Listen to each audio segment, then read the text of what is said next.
Korang tahu tak, ada seorang pemuda ni kan, dia ni sangat terkenal dengan sifat malu dalam diri dia, sehingga kan Nabi Muhammad sendiri pernah berkata kepada para sahabat, tidakkah engkau mempunyai rasa malu kepada seorang pemuda ni, yang mana malaikat sendiri mempunyai rasa malu kepada dirinya.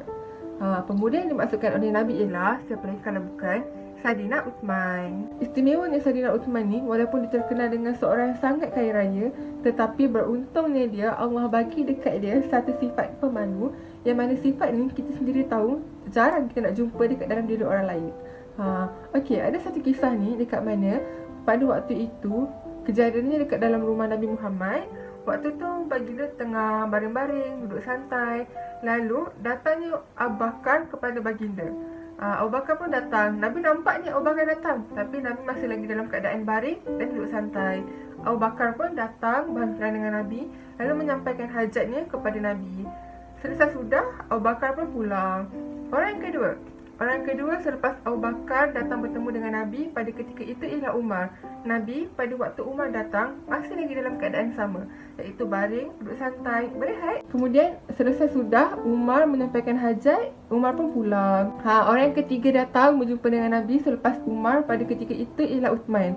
Waktu ni Nabi nampak je Uthman masuk dekat dalam rumah Nabi. Nabi terus bangun.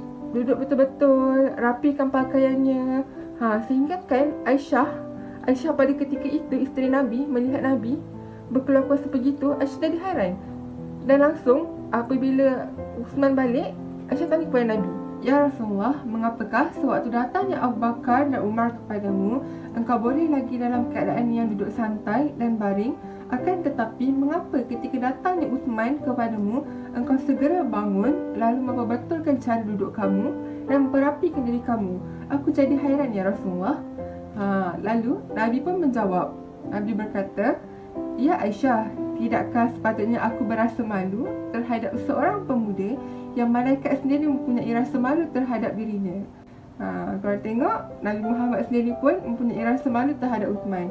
Betapa istimewanya Uthman ni. Nak diceritakan lagi betapa beruntung ni Saidina Uthman ni, bukan sahaja dengan memiliki sifat pemalu dia, tetapi dia juga merupakan satu-satunya pemuda yang dapat berkahwin dengan Ruqayyah dan Ummi Kalsum. Sebab itulah gelaran dia diberi gelaran Zunul Ain, yang bermaksud memiliki dua cahaya, yakni cahaya yang pertama Ruqayyah, yang kedua Ummi Kalsum. Namun begitu, perkahwinan Uthman dengan Ruqayyah tidak bertahan lama kerana Ruqayyah syahid pada perang Badar.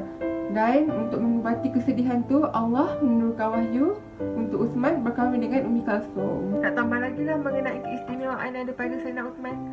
Kalau korang nak tahu, Saidina Uthman juga dia merupakan seorang yang sangat dermawan. Kebanyakan hartanya dibelanjakan sewaktu perang. Sebagai contoh, waktu perang Tabuk, dia telah memberikan sebanyak 1000 ekor binatang tunggangan, termasuklah 50 ekor kuda. Beruntung kan Saidina Uthman ni merupakan salah seorang khalifah yang telah dipilih oleh Allah untuk memimpin umat dan menyebarkan ajaran Islam pada zaman pemerintahannya. Usaha dan keberkatan yang ada pada hartanya telah membuatkan Islam pada ketika itu berkembang dengan maju. Sebagai contoh, Uthman telah memberi dakwah kepada para tawanan perang yang telah ditahan pada zaman perang ketika itu. Banyak kan kepribadian mulia yang ada pada Saidina Uthman ini? Apa kata kita sebagai seorang Muslim, jom kita ambil contoh yang ada pada Saidina Uthman ini dan juga khalifah-khalifah yang lain dalam usaha kita memperbaiki diri untuk menjadi Muslim yang lebih baik daripada hari ini dan hari-hari yang akan datang. Sampai berjumpa lagi. Assalamualaikum.